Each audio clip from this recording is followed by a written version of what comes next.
Number 1. Kemia Hassel. On the night of December 31, 2018, while people across Michigan were counting down to the new year, in a quiet corner of the town of St. Joseph, gunfire rose above the sound of fireworks. Staff Sergeant Tyrone Hassel III, 23 years old, collapsed right in front of his father's garage. Only minutes earlier, he had been laughing with family, bringing food home for his wife. No one in the house knew that the young wife herself had set a trap for him. Kemia Hassel, 21 years old, was a specialist stationed at Fort Stewart, Georgia. She was married to Tyrone, and together they had a 1-year-old son. To outsiders, they looked like a picture-perfect young military family. But behind closed doors, Kemia was having an affair with fellow soldier Jeremy Queller, whom she had served with in South Korea. What began as a secret relationship soon turned into a deadly plan. According to court records, Kemia was convicted of first-degree murder and conspiracy to commit murder. Prosecutors said her motive was cold: to remove her husband, gain freedom to be with her lover, and collect $100,000 in military life insurance. The plan was in the making for weeks. On December 31st, Tyrone attended a family party. Kemia stayed home with their son, then texted him, "Bring food back." A simple request, but it was the signal. When Tyrone returned to the garage, Queller was already waiting. Gunshots rang out. Neighbors heard the sound, but thought it was fireworks. Inside the house, Kemia dialed 911 crying like a shocked widow. In just minutes, she was both the architect of the scheme and the victim in her own performance. The chilling detail was that single text message. Something so ordinary in marriage, yet hiding such ruthless betrayal. It shows that sometimes the most everyday moments carry unthinkable intent. At first, investigators struggled. The turning point came when several soldiers at Fort Stewart reported Kemia's affair with Queller. From there, the truth unraveled. Phone logs match the timeline. Ballistics link the bullets to the scene. A fellow soldier admitted selling Queller the weapon.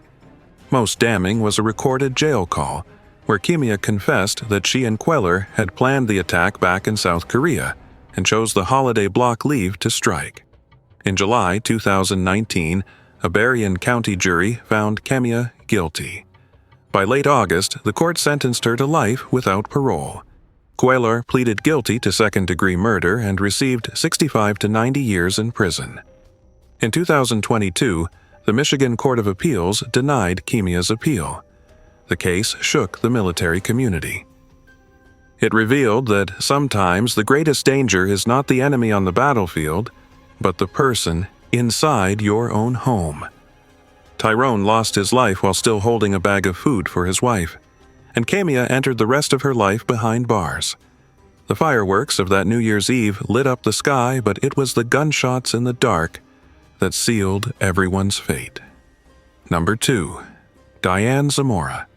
On the night of December 4, 1995 in Grand Prairie, Texas, the body of 16-year-old Adrienne Jones was discovered near Joe Pool Lake. She had been violently attacked, then fatally shot. For months, the case went cold. No one knew who the perpetrators were. The truth only surfaced after a whispered confession inside the dorms of the United States Naval Academy. Diane Michelle Zamora was just 17, a freshman cadet at the Naval Academy. Her boyfriend, David Graham, had just entered the Air Force Academy. They were seen as a golden couple, bright, disciplined, with promising futures. But beneath the surface was dangerous jealousy. Graham admitted to Diane that he had been with Adrienne. For Diane, it was unforgivable. She demanded that he make it right. On the fateful night, Graham lured Adrienne outside. Zamora hid in the trunk. When they reached a deserted area, Diane climbed out. Adrienne was struck with a handweight, then tried to run. Graham chased her and fired 2 shots, ending her life. Witnesses later testified that Diane had shouted, "Kill her, kill her," words that became powerful psychological evidence for the prosecution. The case remained unsolved for nearly 9 months. The breakthrough came when 2 of Diane's roommates told authorities that she had confessed in the dorm.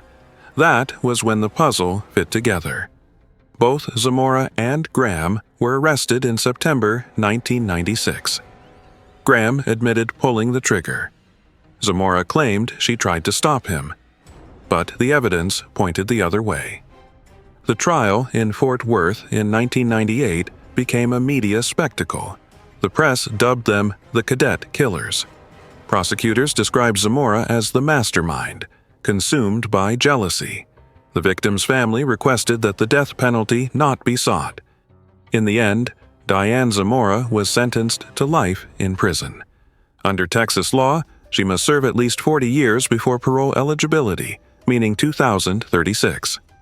What haunts me most is that all three were only 17 and 18, with entire futures ahead. One moment of jealousy turned into violence, closed the door on all of their lives. Number 3, Reta Mays, from 2017 to 2018 at a Veterans Affairs hospital in Clarksburg, West Virginia, a series of unusual deaths began to occur. Elderly veterans, most of them in their 80s, suddenly suffered sharp drops in blood sugar at night. At first, people thought it was age, illness, or natural decline, but the numbers told a different story. Many of the deaths happened during the same night shifts, and the name on duty was always the same: Reta Phyllis Mays. Mays was born in 1975. She had served in the West Virginia National Guard, with a deployment to Iraq. After leaving the service, she worked as a corrections officer, then became a nursing assistant at the Louis A. Johnson Fivier Medical Center. Her role was supposed to be basic care, helping patients, recording medications. Importantly, she was not licensed to administer injections, yet her position gave her access to some of the most fragile lives. During her shifts, prosecutors said Mays quietly injected insulin into patients who were not diabetic. Their blood sugar plummeted, they slipped into unconsciousness, and passed away. No struggle, no sound, just a silent end that looked like sleep. And that was the most chilling part. The crime looked ordinary. It is haunting to think of those men, veterans who believed they were safe in the hands of a fellow soldier, when in fact, the danger came from the same uniform. The FBI and the Department of Veterans Affairs, Inspector General launched an investigation. They exhumed bodies, tested blood, and reviewed shift records. The pattern was undeniable.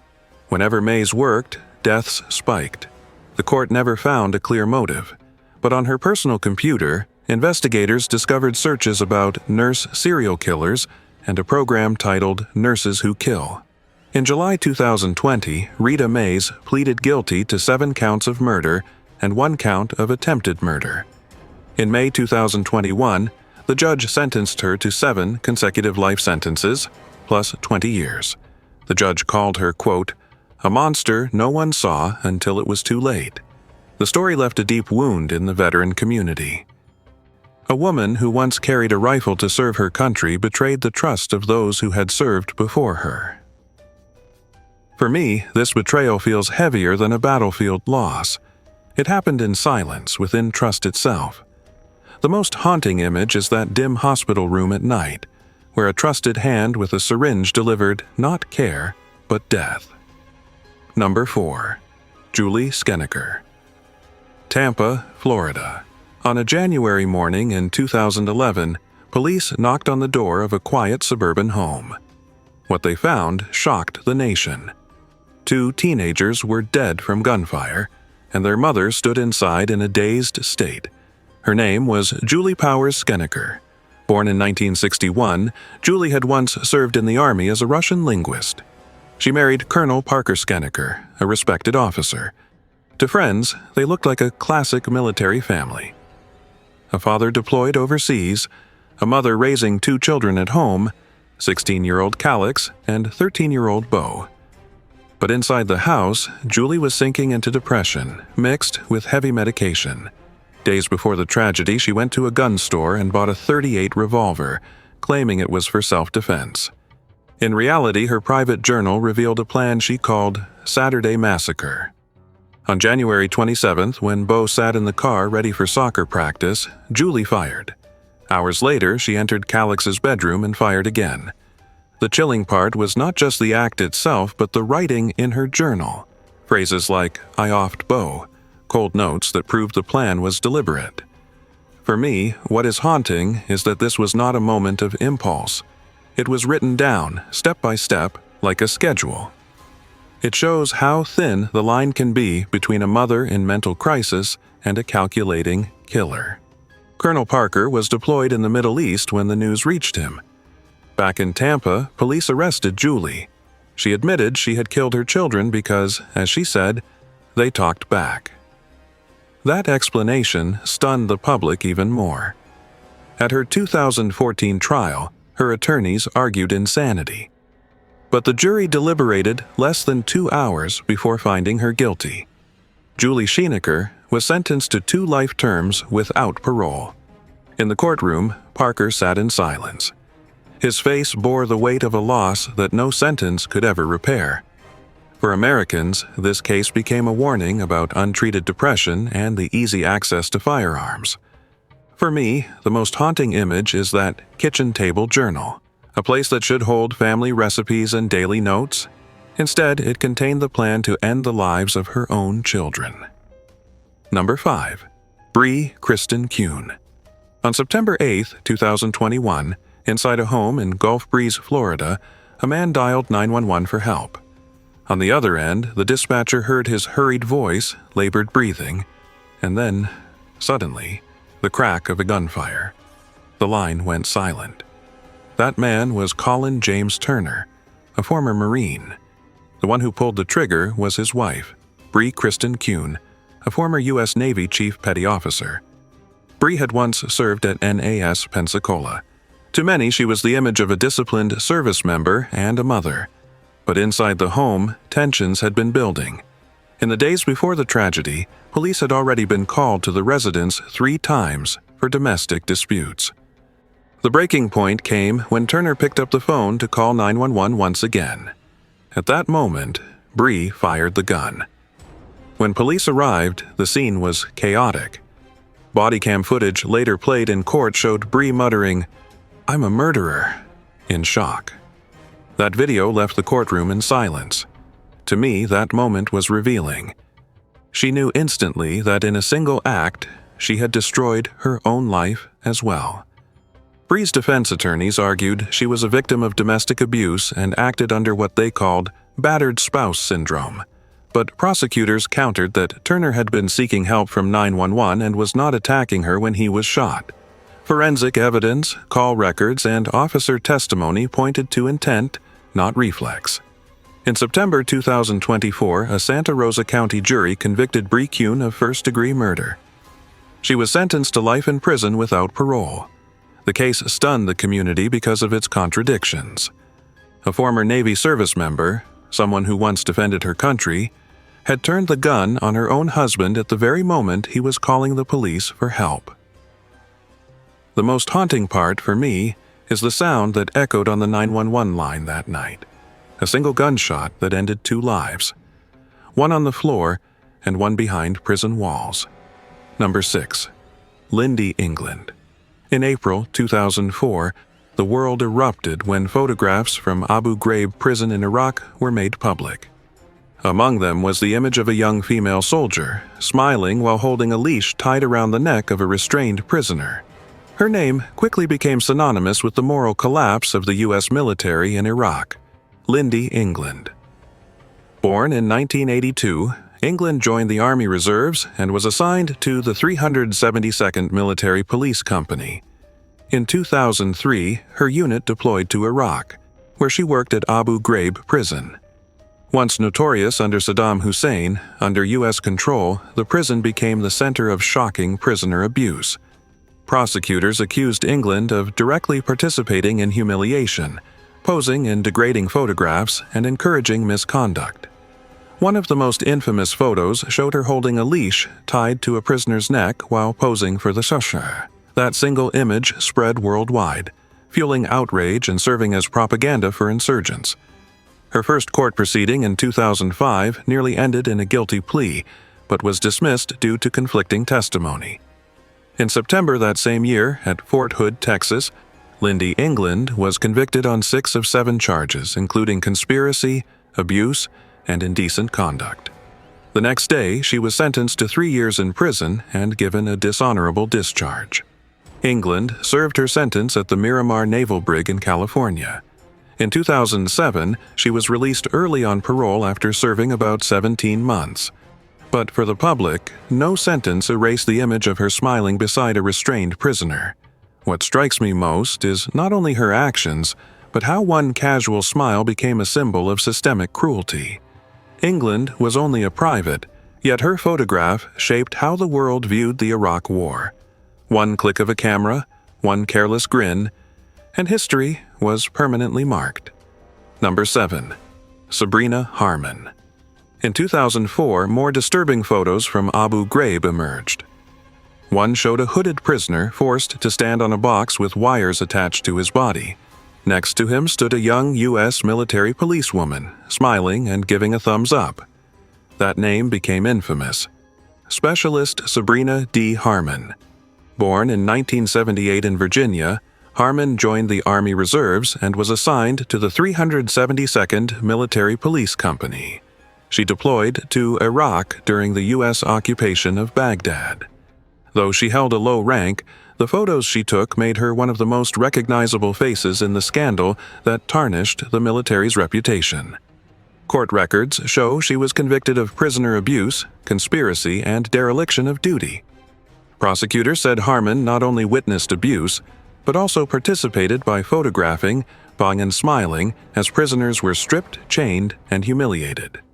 Her defense argued she took the pictures as evidence of wrongdoing. The irony was undeniable. The same photos served as both the accusations against her and the evidence she claimed to collect. A key twist came at trial. Private Charles Grainer, viewed as the ringleader, testified that he, not Harman, was the one who gave electrical wires to the hooded prisoner in the famous photo. Still, prosecutors stressed that Harman was present, and her smile in the photo showed complicity. For me, that single smile is haunting. It captured the collapse of moral boundaries at Abu Ghraib.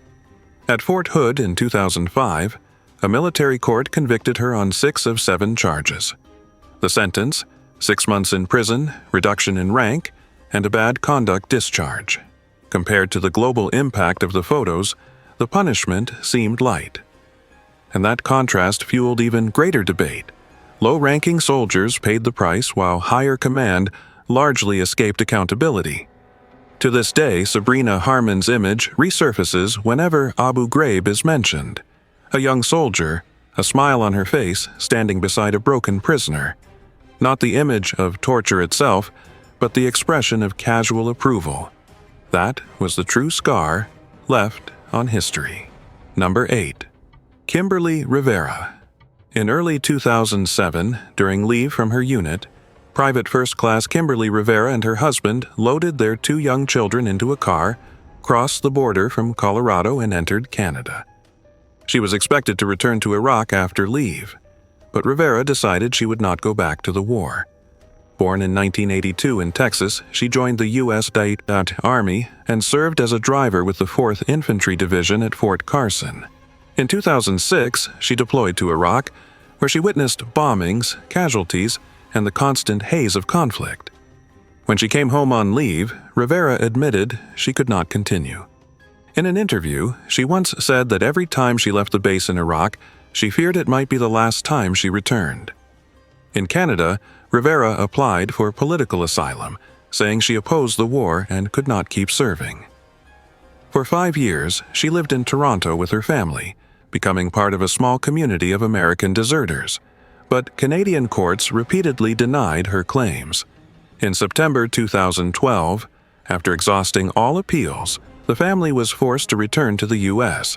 The moment they crossed the border into New York, Rivera was arrested. That scene felt cinematic to me, just one step across the border from hope to handcuffs. A moment that looked like a movie, but was all too real. In April 2013, at Fort Carson, Rivera pleaded guilty to desertion.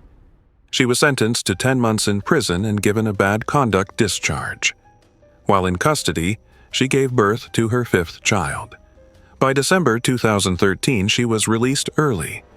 Notably, Amnesty International called her a prisoner of conscience, arguing that she was imprisoned only for refusing to participate in war.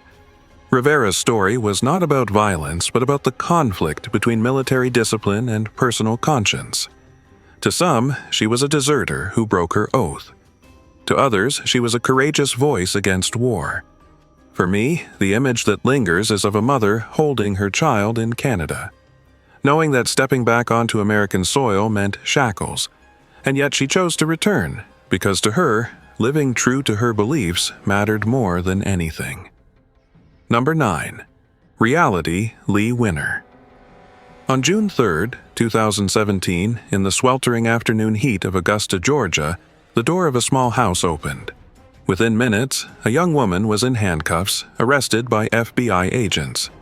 Her name was Reality Leigh Winner, 25 years old. A name that sounded like irony, yet her case became one of the most high-profile domestic espionage prosecutions in America since Edward Snowden.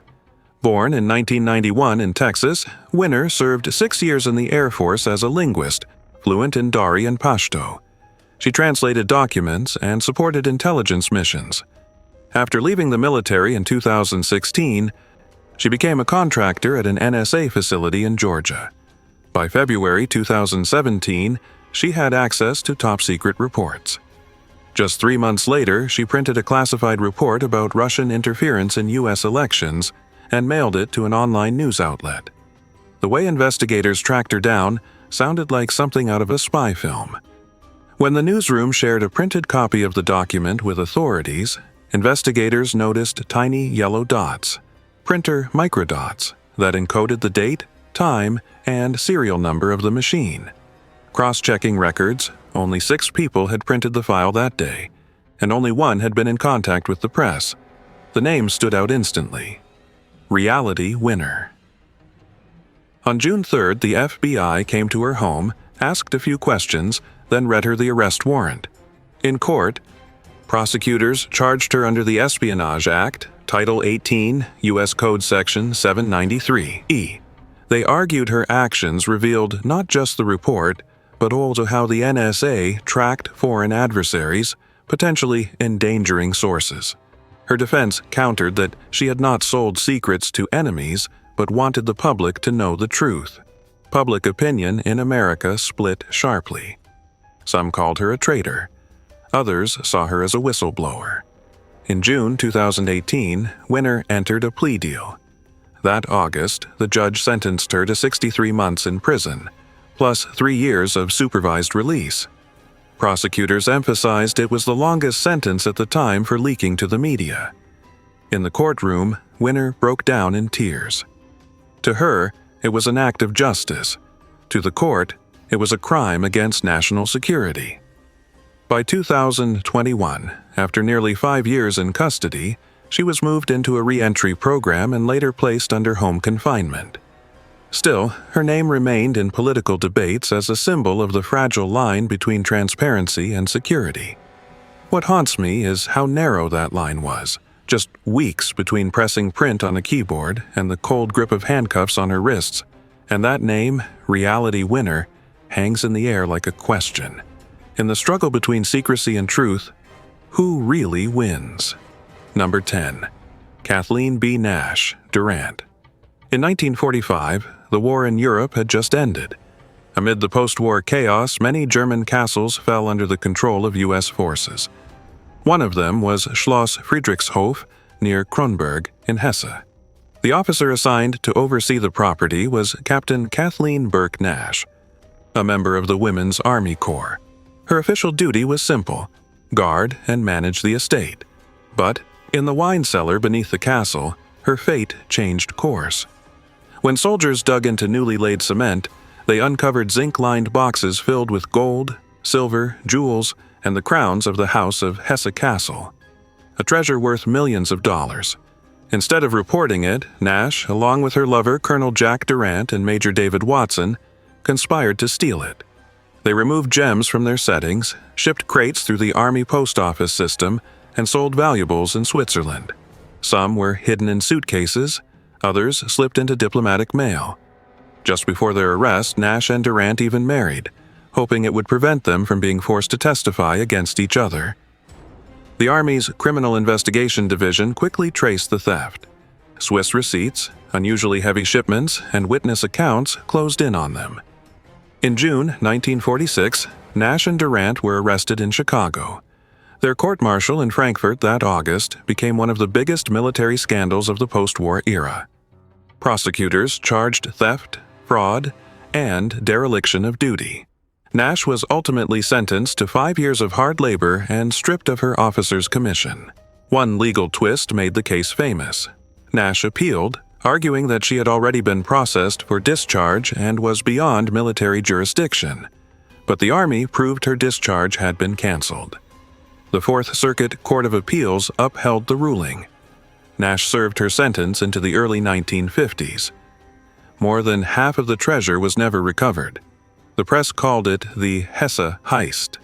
For me, the haunting moment is when a flashlight beam hit the cement floor and revealed the glitter of gold and gemstones.